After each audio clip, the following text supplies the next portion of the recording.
informar acerca de los acontecimientos del 10 de junio, tratar de darles a ustedes los detalles más inmediatos que hemos tenido en las últimas semanas, aportarles a ustedes los testimonios de los compañeros detenidos del 10 de junio, plantearles de alguna manera las comparaciones y las denuncias que hemos venido insistiendo en las diferentes organizaciones que surgimos a partir del 1 de diciembre con la represión de aquel día, y pues bueno, cómo se ha venido articulando desde entonces contra la protesta social y en particular con el sector que viene movilizándose más dinámicamente, que son los jóvenes.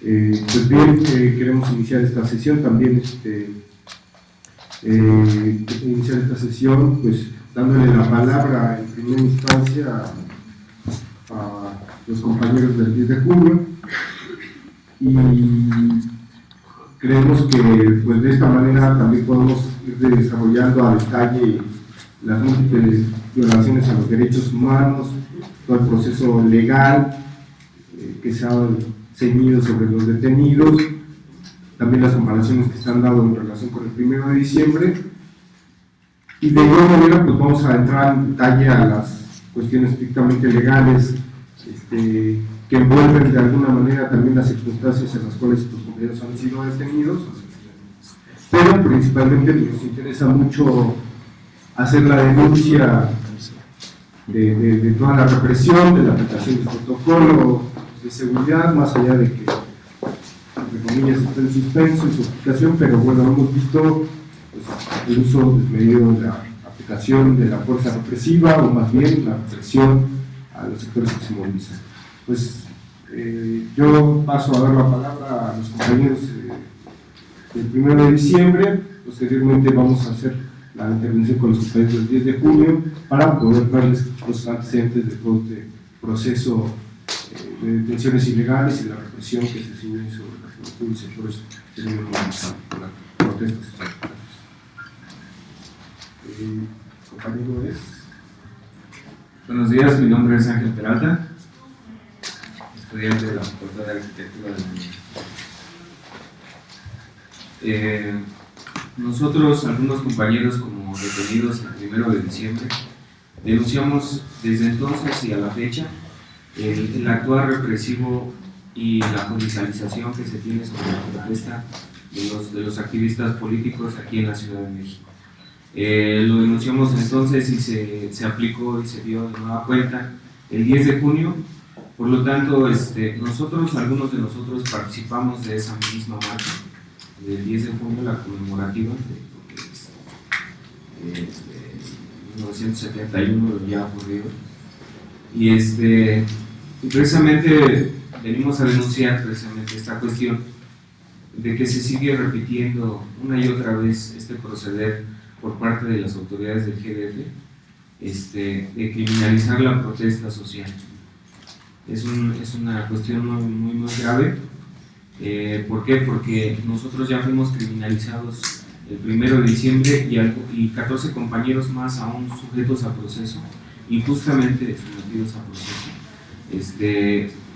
Algunos de ellos participamos les repito, el 10 de junio, y nos topamos otra vez con esa visión de que posiblemente podríamos ser violentados nuevamente, ser reprimidos, ser nuevamente judicializados por nuestra característica de ser solidarios con las luchas sociales, ¿no? Entonces denunciamos este hecho, estamos totalmente en contra de ello, estamos trabajando también conjuntamente muy arduamente nosotros como grupo para la cuestión del cumplimiento de la recomendación 7/2013 que emitió la Comisión de Derechos Humanos del Distrito Federal, en cuyos puntos, en algunos de ellos vienen medidas de no repetición, y muchos de nosotros trabajamos en ese sentido, más que una reparación en un sentido de indemnización, tiene que ver con medidas que abonen a las luchas sociales de otros colectivos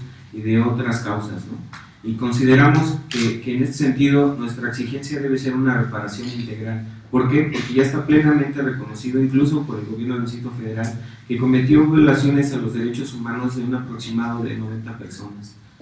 Esto es un caso gravísimo para la Ciudad de México, que se precie de ser una ciudad democrática, ¿no? Y que defiende los derechos humanos, ¿no? Entonces, en ese sentido, denunciamos que aún a pesar de haber reconocido el gobierno del Distrito Federal las violaciones graves a los derechos humanos de los detenidos ese día, compañeros aún son sometidos a proceso, ¿no? Y esto es una cuestión absurda, consideramos, porque si ya son reconocidos plenamente sus violaciones a sus derechos, lo natural y lo más inmediato debería ser el desistimiento en contra del proceso de estos compañeros, y no ha ocurrido así. Llevamos más de 6 meses y algunos días, el desistimiento en contra del proceso, que se le sigue a 13 compañeros, y al compañero Brian, que ya es sentenciado, pero está su proceso todavía en una cuestión de amparo. Y es una cuestión gravísima, ¿no? También nuestra circunstancia como agraviados el 1 de diciembre, pues consideramos que tenemos que abonar también a la lucha histórica de otros movimientos. Entonces la reparación la solicitamos y la necesitamos de forma integral, de acuerdo a la jurisprudencia de, por ejemplo, la Corte Interamericana de Derechos Humanos, que habla de una reparación en sentido de que garantice las medidas de que no se repita, digamos, la criminalización a nuestra persona. ¿Por qué? Porque en el caso, como ya se vio el 10 de junio, si volvemos o nos vuelven a aprender a nosotros, que somos partícipes de muchas causas sociales y acudimos a marchas constantemente, así había sido incluso antes del 1 de diciembre en algunos de nosotros. Entonces, después, si somos sometidos a un nuevo proceso, pues evidentemente ya no seremos primodelincuentes según sus características, ya tendríamos algún antecedente, y aún comprobado que se violaron nuestros derechos, ¿no? Entonces, es una cuestión anacrónica y que no puede ser tolerada en la Ciudad de México. Entonces, en ese sentido, pues tenemos muchas luchas abiertas. Queremos la reparación integral, las medidas de no repetición para que no vuelvan a ocurrir estas atrocidades, y entre otras cosas, la derogación del artículo 362 del Código Penal del Distrito Federal, y la revisión o derogación del protocolo de actuación policíaca para el control de multitudes dentro del Distrito Federal. Entonces, más o menos en ese sentido, nosotros los detenidos el 1 de diciembre nos conocimos por estas líneas, ¿no? Bueno, en el número 1, el desistimiento del proceso de los compañeros, ¿no? De nuestros compañeros.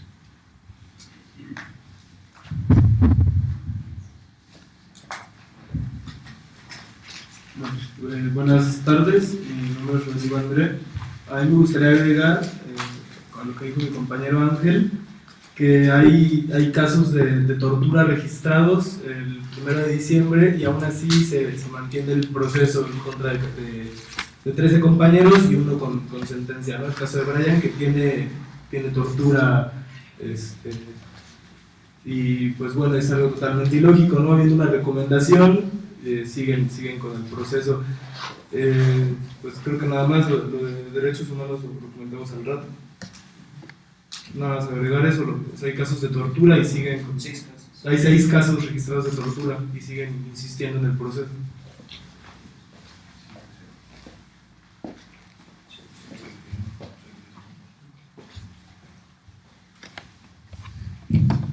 Buenos días todavía. Mi nombre es Sergio Méndez Moisen. Soy estudiante del doctorado en la Facultad de Filosofía y Letras, de posgrado en Estudios Latinoamericanos de la UNAM, profesor de asignatura de la Facultad de Ciencias Políticas y Sociales. Fui parte de la lucha del ESME, del Consejo General de Huelga. Fui miembro del Movimiento por Paz con Justicia y Dignidad. También fui parte del movimiento Yo 132 y militante de la Juventud Anticapitalista. Fui detenido junto con mis compañeros Nancy Cornejo, Alejandro Osorio, Jesús Pegueros, y Gonzalo González, todos miembros de mi organización, junto con en la calle 20 de noviembre, casi esquina con Regina. Fui parte del grupo de los 22 presos del 10 de junio. En primer lugar, quiero denunciar que nuestra detención fue completamente arbitraria.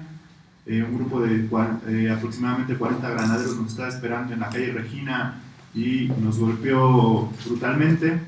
Nuestro proceso fue, nos detuvieron, nos dieron vueltas por la Ciudad de México. La patrulla nos metieron una patrulla P6428. Después nos trasladaron una camioneta sin rotular del gobierno del Distrito Federal, blanca. Después nos trasladaron al Ministerio Público 50 sin decirnos absolutamente el porqué de nuestra detención. Nosotros participamos de la marcha del 10 de junio del Halconazo porque estamos en contra de la criminalización de la protesta y por el homenaje a los caídos de los estudiantes del Politécnico del año 71, del grupo paramilitares de los Halcones. Participamos también, curiosamente, de todas las protestas que exigían la derogación del 362 durante el 1 de diciembre. Después del 1 de diciembre estuvimos afuera de la Asamblea Legislativa por la libertad de todos los presos políticos. Y bueno, fuimos parte de este grupo de 22 jóvenes detenidos. A nosotros nunca nos dijeron por qué nos detuvieron. Nos llevaron, como les digo, nos golpearon a prácticamente todos. Los que nos detuvieron, a los 5 que nos detuvieron el 20 de noviembre y Regina, nos llevaron al Ministerio Público 50 sin decirnos absolutamente el por qué nos detuvieron. Nos quitaron los chips, no nos dijeron por qué, y bueno, nos tomaron huellas dactilares, nos sacaron fotografías, nos preguntaron 20 veces nuestros nombres, hicieron una investigación, ¿no? Hicieron más bien un cuestionario, ¿no? Una policía de investigación que fue completamente extra, que no es legal, ¿no? Y quiero en primer lugar externar nuestra preocupación como organización, como Comité Anticapitalista y como Liga de Trabajadores por el Socialismo, de la cual soy parte, de la política represiva y criminal de criminalización de la juventud que hace el gobierno de Miguel Ángel Mancera, que es producto de la derechización del PRD y de ser parte del Pacto por México, de toda una serie de reformas en contra de los trabajadores y el pueblo pobre. Y hay una política de criminalización de la juventud en donde nos quieren convertir en un grupo de vándalos, nos quieren convertir en un grupo de gente que solamente avienta piedras o avienta molotovs, ¿no? Cuando en realidad lo que se está demostrando es que después del movimiento Yo Soy 132 la juventud ha salido a luchar, una nueva generación ha salido a luchar y por eso nos reprimen. Por eso aplican el 362, por eso aplican el protocolo de control de multitudes. Y desde aquí quisiera hacer un llamado como parte de un grupo, bueno, como parte víctima, ¿no? De la cual han sido violados mis derechos humanos, como a todos los compañeros detenidos, a impulsar una gran campaña, ¿no? A que no podemos permitir que nos estén quitando el derecho a protestar, no podemos permitir que nos estén quitando el derecho de salir a las calles a exigir nuestros derechos, a recuperar el Zócalo de la Ciudad de México. Entonces quiero hacer un llamado a la comunidad intelectual, a las organizaciones de derechos humanos, a los colectivos estudiantiles y a todos los que se reivindiquen de la lucha democrática, a no permitir que nos quiten el derecho a salir a las calles, ¿no? En primer lugar, por la derogación del artículo 362, que es un artículo criminal, es un artículo que expresa lo peor de este régimen que es muy parecido al de disolución social de los años 60, por la reparación del daño de los agraviados en las detenciones del 1 de diciembre y del 10 de junio, por exigir garantías de no repetición a quienes hemos sido detenidos, por la desaparición del protocolo de control de multitudes, y exigimos que se compruebe si se aplicó o no el protocolo de control de multitudes el 10 de junio, porque nuestra detención fue arbitraria, con lujo de violencia, y por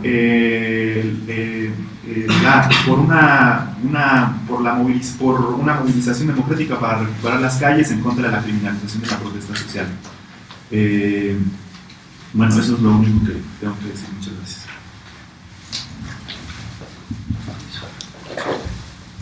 Bueno, mi nombre es Andrés Auller, soy miembro de la Liga abogados 1 de diciembre. Me parece que es importante señalar con las circunstancias que dan pie a más de 21 detenidos. No podemos pasar por alto una política así de criminalización a la protesta social, donde particularmente se está criminalizando a la juventud, pero sí hay que señalar estrictamente qué pasó el 10 de junio, una marcha en la cual fue custodiada desde el principio, desde que salió de la normal. Se implementó un operativo con más de 500 efectivos policíacos que estuvieron manteniendo al contingente que se movilizaba ya por las calles del centro, custodiado por los lados y la parte de frente y posterior. En todo momento este grupo de granaderos estuvo generando una situación de fricción con los manifestantes. También se dio, lo hemos denunciado en otros espacios, pero también se dio el corte del contingente, ¿no? La infiltración a manos de agentes vestidos de civil, de policía preventiva y de otros mandos policiales, donde pues precisamente el propósito o el objetivo práctico del operativo pues fue contener la movilización, pero pues buscando en todo momento generar choques con los manifestantes. Y es significativo porque se da en el marco de una movilización que reivindica, como ya lo mencionaba, toda la denuncia del halconazo, la cual murieron más de 50 estudiantes en 1971 a manos de grupos paramilitares como los halcones que vienen desde el 68 con el batallón Olimpia.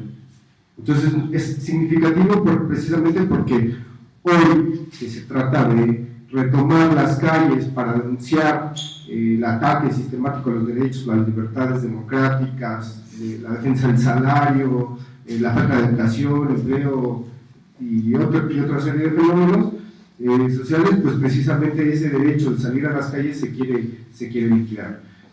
Entonces, los hechos, a pesar de que el gobierno del Distrito Federal niega que se aplicó el protocolo, pues toda una serie de medidas que se vinieron dando fueron la implementación de efectivos policíacos armados y el uso de la policía para detener manifestantes. Es decir, hay una consigna expresa de generar una situación en la cual los manifestantes pues finalmente respondieran a las agresiones de la policía y entonces generar de esta manera un escenario donde aparecieran los manifestantes como agresores, ¿no? Hicieran aparecer a los jóvenes como avientapiedras, como los violentos, y pues esto, vándalos, y pues esto también ha sido criminalizado por los medios de comunicación, ¿no? Pues bien, muchas de estas detenciones son ilegales, en principio no solo por las circunstancias que ya mencionaba, donde comienza la policía a detener sin más en la plancha del Zócalo a protestantes, a manifestantes, o en otras calles aledañas, sino porque en principio se aplica una violación a la garantía constitucional número 16, en la cual de manera arbitraria, sin decir a nadie de qué sea la cosa, es detenido y sometido a golpes, a tortura, según los estándares internacionales de la Carta de Estambul y de la Convención de Derechos Humanos a nivel internacional, bueno, implican o infringen algún daño emocional, físico a los manifestantes, y es en esa violación de esa garantía, de cómo se detiene, que no involucra el proceso, cómo se desarrolla la serie de violaciones a los derechos humanos y donde podemos encontrar finalmente la violación, la detención de los chicos, digamos el elemento más conspirador del gobierno del Distrito Federal, que es finalmente acallar a la juventud que se viene movilizando. Suceden varios momentos que hay detenciones, como mencionamos, en el Zócalo, donde hay manifestantes que sin hacer nada fueron detenidos. Está un chico menor que paseando en su bicicleta le pone un policía al pie y lo detiene. está el caso de otro manifestante de los detenidos desde Cuba, que por levantar una pancarta fue aprendido, golpeado. Está el caso de los chicos que fueron detenidos el 20 de noviembre, que a una hora casi a una hora de haber todavía no haber concluido el meeting, ya estaban siendo aprendidos por las calles de Regina del 20 de noviembre, muy cerca del metro Pino Suárez. Y bueno, todo esto después lleva una serie de cuestiones que precisamente son lo que denuncian los compañeros. No solamente fueron golpeados, no solamente no les dicen de qué se les acusa, sino que son paseados en patrullas, cambiados constantemente, fueron trasladados en un recorrido de 15 minutos a la agencia del Ministerio Público, más de una hora después de su detención, puestos a disposición ante el Ministerio Público 4 horas después de la detención, y ahí es donde empieza el viacrucis también. Nos enfrentamos, los abogados que estábamos ahí, las organizaciones de derechos humanos que inmediatamente tuvimos comunicación, nos fue pedido en todo momento saber cuál era la condición física y legal de los detenidos. Se nos privó de esa comunicación. Se cometieron actos de tortura contra los chicos con un acoso sistemático por declarar sin asistencia de abogado, de manera extrajudicial, mediante el llenar formularios, entre comillas, de rutina acerca de su nombre, a qué organización perteneces, qué estabas haciendo, por qué te agarraron, y bueno, interrogatorios de ese tipo, incluso los mismos interrogatorios que hace el médico legista, ¿no? Bueno, ese tipo de cosas en las cuales buscaban generar toda una presión para que los chicos aceptaran su culpabilidad de algo que en primera instancia ni siquiera se les había señalado de que estaban detenidos, en segunda instancia para admitir lo que ya había generado el gobierno del Distrito Federal, que es toda una política de señalar a los manifestantes como delincuentes que actúan mediante ataques a la paz pública y otros delitos a los propios chicos, ¿no? Entonces, de esta manera, lo que venimos denunciando es que en el marco de todo un acuerdo más nacional, como mencionaba, que es el Pacto por México, pues el gobierno democrático, entre comillas, del PRD, ¿no? Que muchos de los cuales en su momento formaron parte de las movilizaciones del 68 y están reprimiendo, y que particularmente, pues ahora, como sucedió a diferencia del 1 de diciembre, pues las denuncias que hicieron los policías fueron muy particulares, es decir, el que hacía la apuesta ante el Ministerio Público iba a ser quien iba a denunciar los hechos falsos o los delitos falsos que se les imputaron a los chicos para poderlos someter a algún procedimiento judicial o legal. Además de que hay una situación muy particular, ¿no?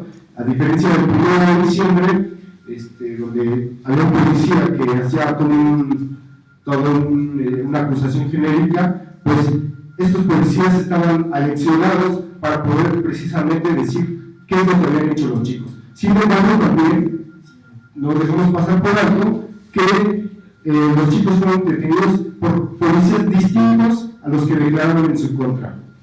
Y llegamos a un ejemplo que, por ejemplo, un policía dice que en ese momento, en la plancha del Zócalo, detiene a fulanito, perenganito o muchos de los compañeros, a las 19 horas del 10 de junio, en el caso muy particular de los compañeros detenidos el 20 de noviembre, a las mismas 19 horas fueron detenidos en las calles del 20 de noviembre. Es decir, en el mismo minuto y segundo fueron vistos arrojando piedras y detenidos en otro lugar. Bueno, de ese tamaño son las irregularidades en el procedimiento, de ese tamaño son las denuncias que se hacen contra los chicos y la falsedad de las acusaciones. Y todas estas circunstancias que se dan en el Zócalo, pues precisamente está rodeado de la forma tan ilegal y arbitraria, además de las golpizas que le propinaron a los chicos, entre ellos un menor y otro chico que es asmático, que estuvieron por más de 3 horas tratando de reanimarlo, porque le propinaron tal golpiza que quedó muy grave, y que después, cuando fue puesto en el Ministerio Público a disposición de esta autoridad, no le quisieron prestar la atención médica, el médico legista no certificó la lesión, mucho menos el estado en el cual se encontraba el chico, lo trasladan a Joco. Su madre, sin saber cuál es el paradero finalmente de por qué estaba acusado, etcétera, se traslada a Joco. Inmediatamente que llega a Joco, dicen que su hijo ya lo regresaron, ¿no? Sin atenderlo médicamente. Entonces, después de eso, pues ya durante el proceso se trató de evitar que los chicos tuvieran permanentemente una defensa legal adecuada. Nos impidieron que los familiares, que los abogados pudiéramos asistirlos. Pasaron muchas horas para que esto ocurriera.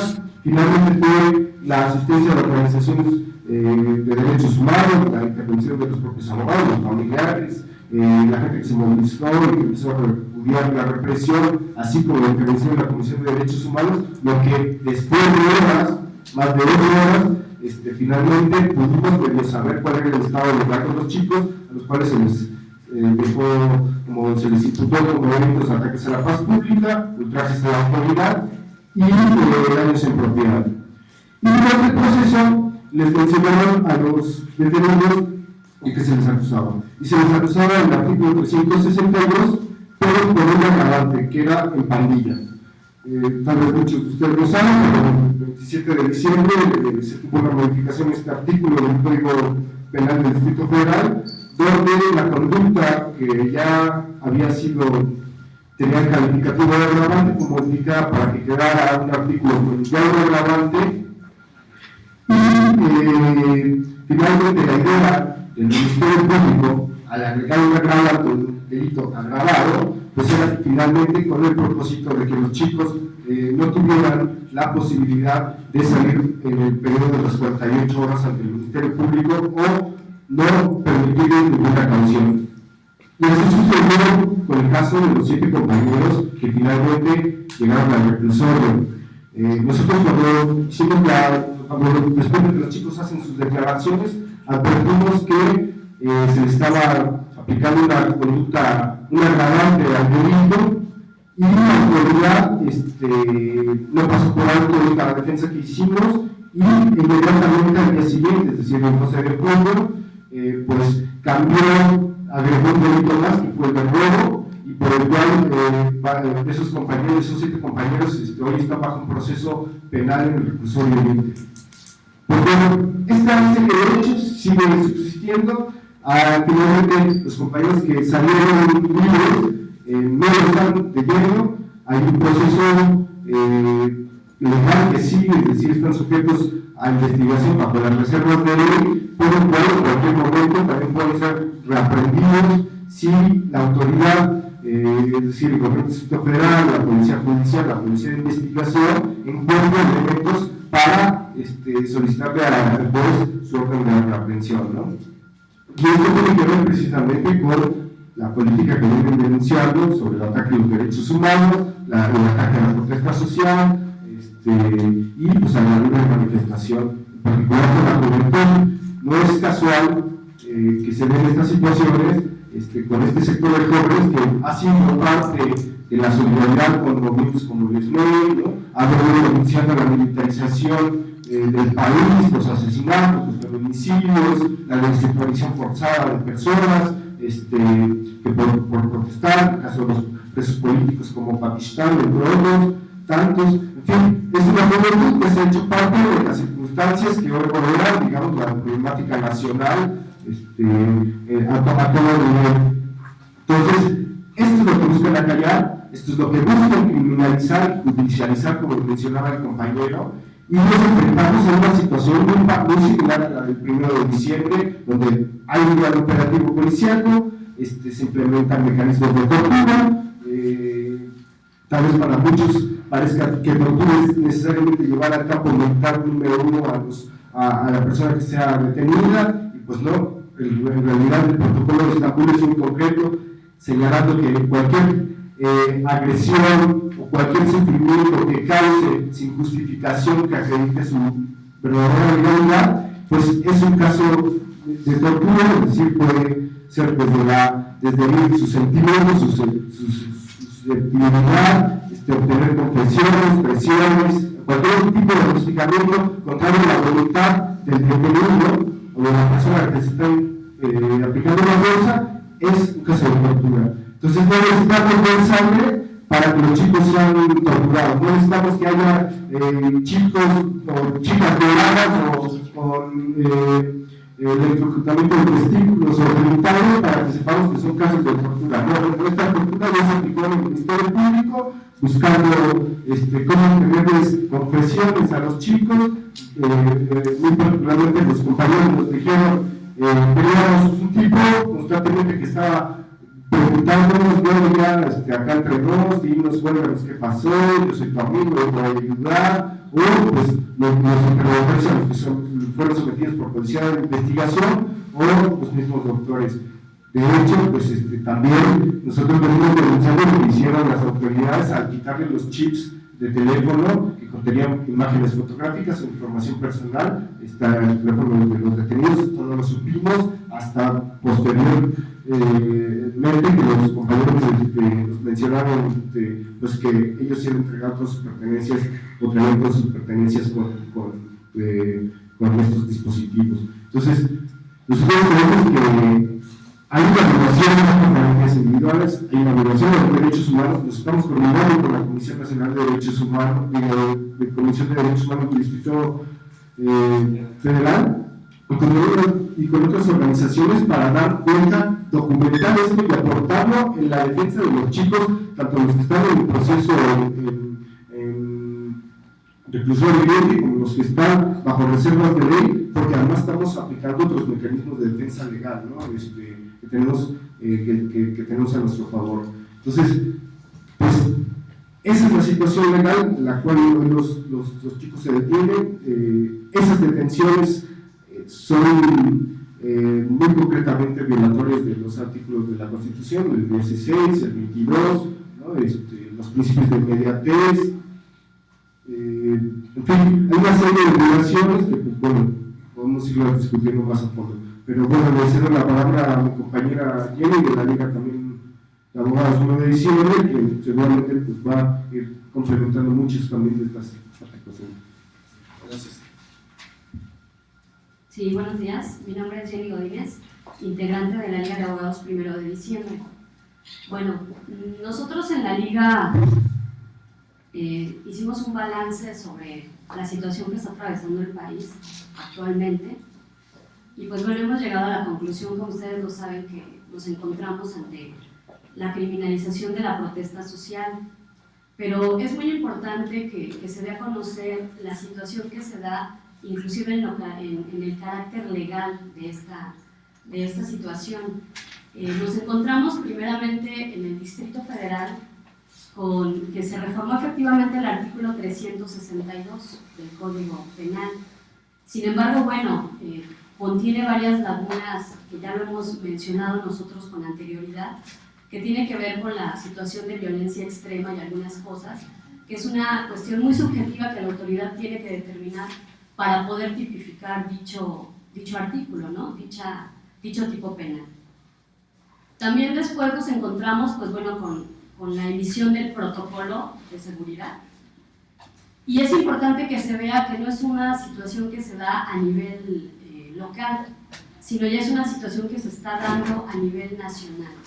Es decir, nosotros creemos que es un proceso que se está dando a nivel nacional de criminalizar la protesta, porque como ustedes recuerdan, ya hay inclusive una propuesta por parte de un panista para que se implemente este artículo, bueno, este delito de ataques a la paz pública al Código de Procedimiento, al Código Penal Federal. Y bueno, después de ahí encontramos que también hay una propuesta de que exista ya un Código Procesal Penal para la República Mexicana, cuando sabemos que, bueno, cada entidad federativa cuenta con su Código de Procedimientos penales para cada entidad. Y bueno, nos encontramos con el artículo 492 bis de Nuevo León, que también menciona la criminalización, pero ya esto en redes, ¿no? Yo creo que la autoridad es está actuando de esta forma, sabe de qué manera puede criminalizar a los compañeros, a los jóvenes que se están, pues con toda la libertad que les estriñe constitucionalmente, que se están manifestando. Y hemos visto casos como los compañeros de Puebla, los tuiteros de Veracruz.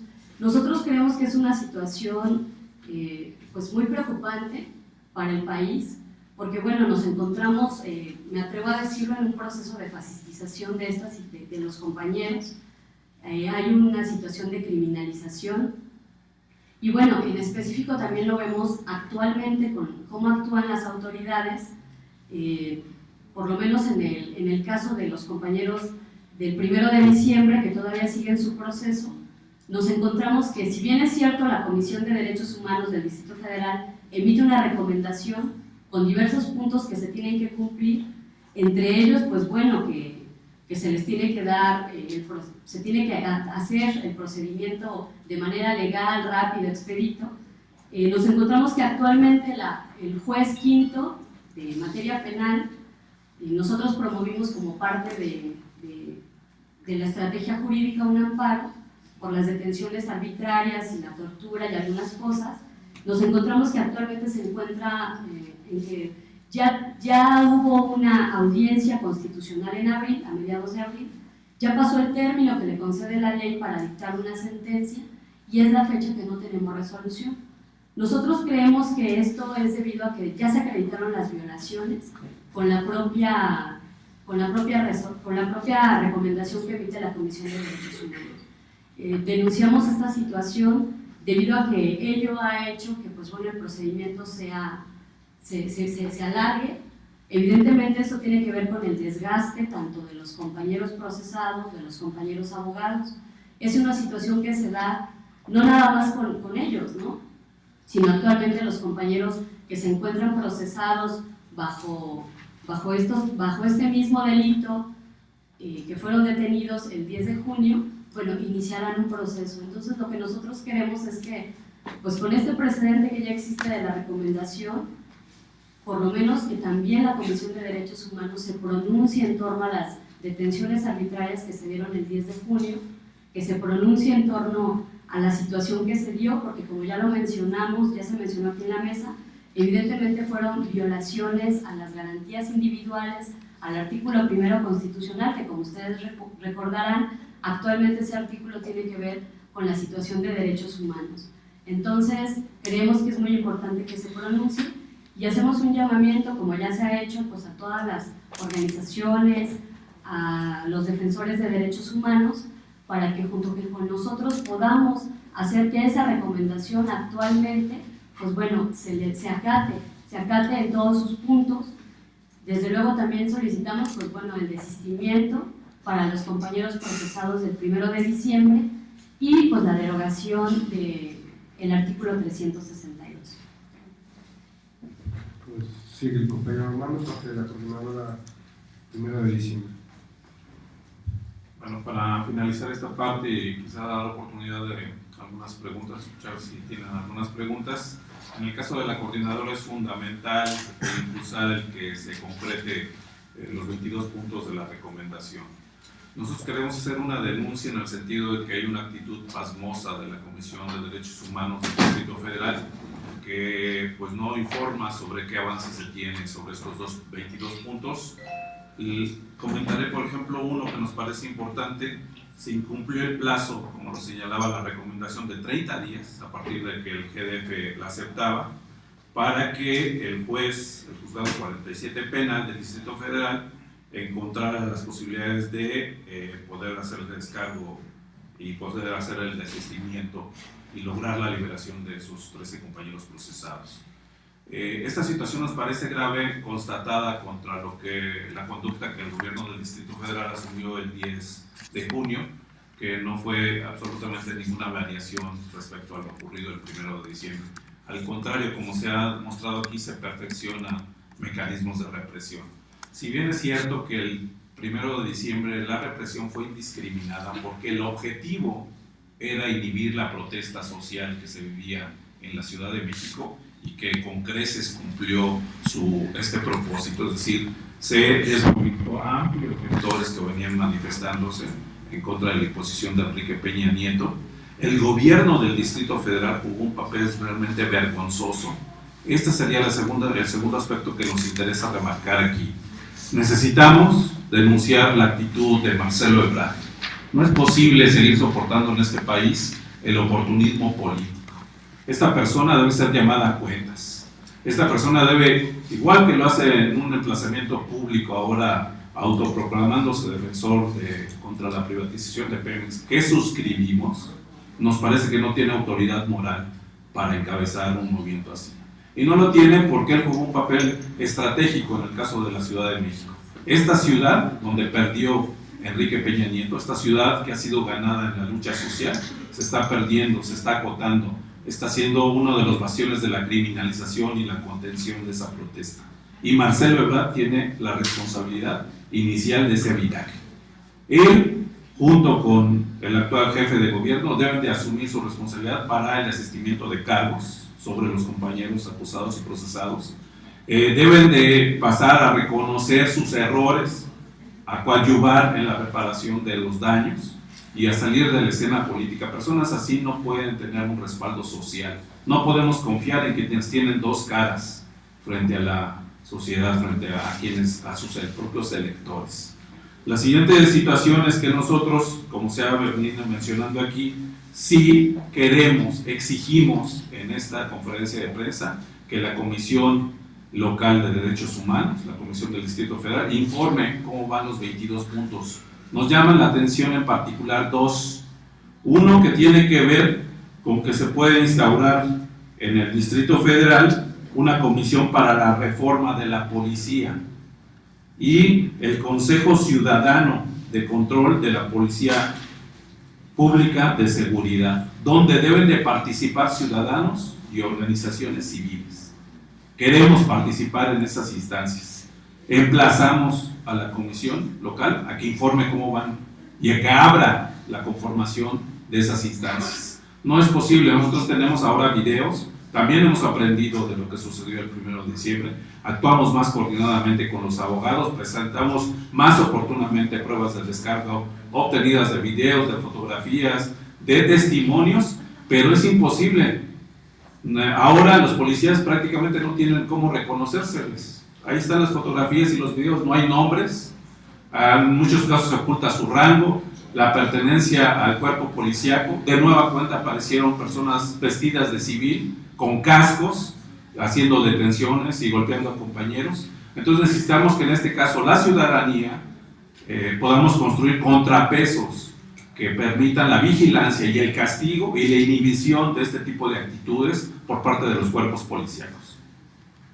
Finalmente llamamos a construir colectivamente, llamamos a la ciudadanía de la cual somos parte. En mi caso soy profesor, soy académico en el Estado de México, no milito en ningún partido político, entonces tenemos, me parece, la posibilidad de organizarnos con todos aquellos que vean que esta situación de la criminalización está creciendo de manera muy alarmante, no solo en el Distrito Federal, sino en todo el país. Desafortunadamente, incluso en gobiernos donde el PRD está, en estados donde el PRD gobierna, de nueva cuenta ahí se da una altivez de esta criminalización. Entonces necesitamos construir un frente nacional de abogados, de organizaciones ciudadanas, de ciudadanos de a pie, para cerrarle el paso a esa situación. No vamos a aceptar un código penal único en el país, no vamos a aceptar una gendarmería que ahora actúe con mayor impunidad, y es necesario que la recomendación que se dio se cumpla en sus 22 aspectos en los que fueron emitidos.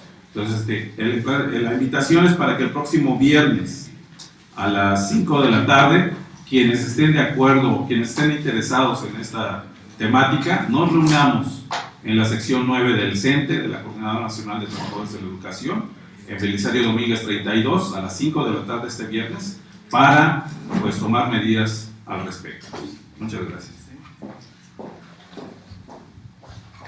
Pues bien, queremos abrir un espacio de preguntas, sobre todo, especialmente a los medios de comunicación que están presentes, y pues les dejamos un espacio para ello. No sé si... proyecto de noticias, ¿cuántos son las denuncias, cuántas son interpuestas por infringir violencia física, la tortura que comentan en contra de los manifestantes?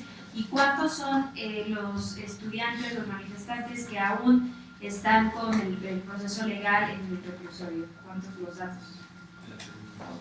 A ver si te entendí la primera parte de tu pregunta. ¿Tú te refieres a las denuncias que hace el gobierno o a las que hacen los que interpusieron los manifestantes? Ok, en la Comisión de Derechos Humanos del Distrito Federal hay por lo menos 5 quejas a partir del momento en el que se hace la detención, es decir, por la detención ilegal, la incomunicación, la tortura. Ahora bien, hay otra serie de expedientes que se abrieron o subcarpetas dentro de la queja, donde también se relaciona el caso de chicos que, si bien no fueron presentados al Ministerio Público, fueron pretendidamente agredidos, ¿no?, golpeados, y bueno, no fueron puestos a disposición del Ministerio Público, pero esa es la situación legal. Hay muchos casos, hay más de 15 denuncias hasta ahorita, tanto las iniciales que se hicieron por familiares, amigos, abogados que se prestaron a la comisión, como las que han ido presentando los propios detenidos. Esta carpeta se va a ir ampliando, se está documentando ya estamos aportando los testimonios de los detenidos, videos, se están pidiendo las carpetas por parte de la Comisión de Derechos Humanos del Distrito Federal sobre las sábanas de operación y de cómo estuvieron repartidos las autoridades, la policía que intervino, ¿no?, las comunicaciones radiales, es decir, porque se me olvidó mencionarlo, pero está el caso de que en los radios se escuchan lo detengo, perdón por la expresión, pero literal, lo madreamos o no lo madreamos, ¿qué hacemos? Es decir,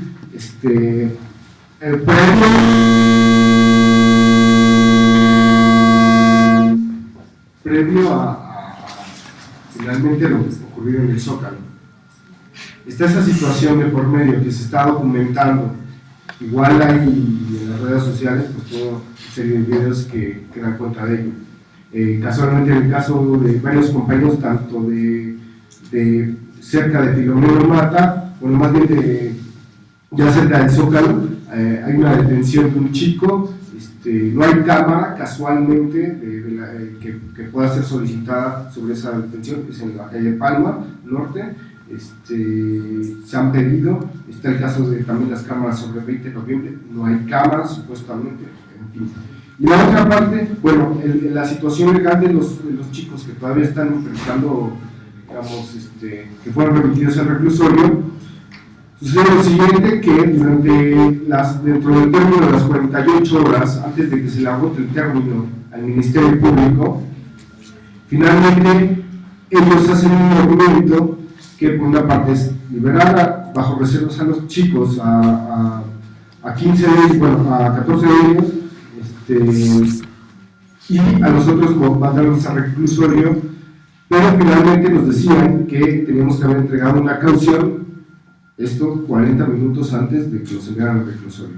Y nos consignan, es decir, les señalan los delitos, finalmente alcanzan libertad bajo caución porque no son delitos graves, pero están sometidos bajo proceso, es decir, tienen que demostrar ahora los chicos su no responsabilidad en los actos y en los delitos que se les acusa, es decir, tienen que probar su inocencia porque el sistema acusatorio penal mexicano eso obliga, lejos de la hipótesis que señala la Constitución de la presunción de la inocencia, lejos de ser así, pues en realidad ocurre lo contrario, son los propios procesados los que tienen que demostrar en última instancia que no cometieron los delitos por los cuales se les acusa.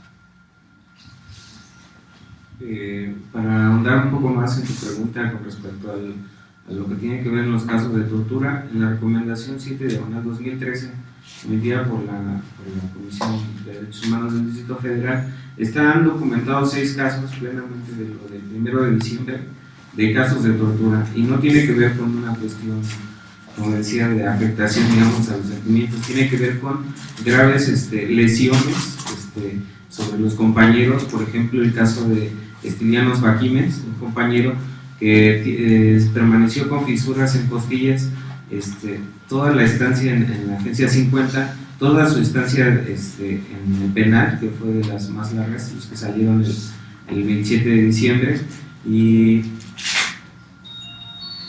tres costillas fisuradas.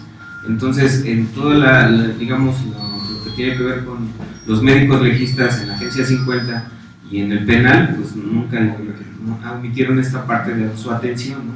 Entonces, eso constituye un acto de tortura. Incluso, por ejemplo, un compañero, el señor Víctor, una persona de edad mayor de 50 años, que tenía golpes en el brazo, en uno de sus brazos, que pues más o menos más bien eran casi fracturas, ¿no?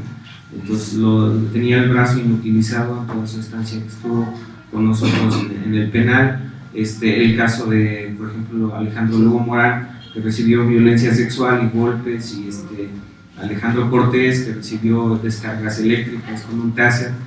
Entonces, estos no son cuestiones menores, ¿no? O sea, claramente es una cuestión de tortura que son retomadas en el informe emitido por la comisión, en su recomendación, y están manifiestos y plenamente documentados de acuerdo a los protocolos, ¿no?